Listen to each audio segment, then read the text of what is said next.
అందరికీ శనార్థులు మహానగర్ వార్తలకి స్వాగతం.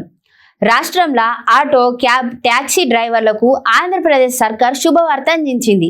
స్త్రీ శక్తి పథకం కింద మహిళలకు ఆర్టీసీ బస్సులలో ఉచిత ప్రయాణం కల్పించుడు, ఆదాయం కోల్పోయిన ఇబ్బందులు పడుతున్న డ్రైవర్లకు అండగా నిలుచుకుంటా ఆటో డ్రైవర్ల సేవల అనే కొత్త పథకానికి శ్రీకారం చుట్టింది.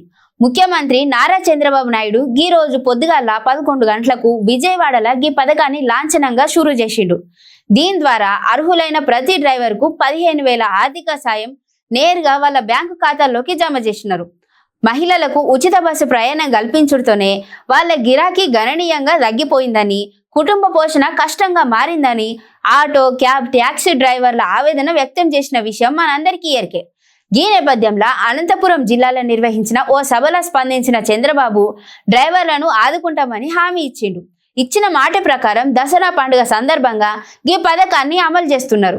శుక్రవారం జరిగిన మంత్రివర్గ సమావేశంలో ఈ పథకానికి ఏకగ్రీవంగా ఆమోద ముద్ర వేసినారు.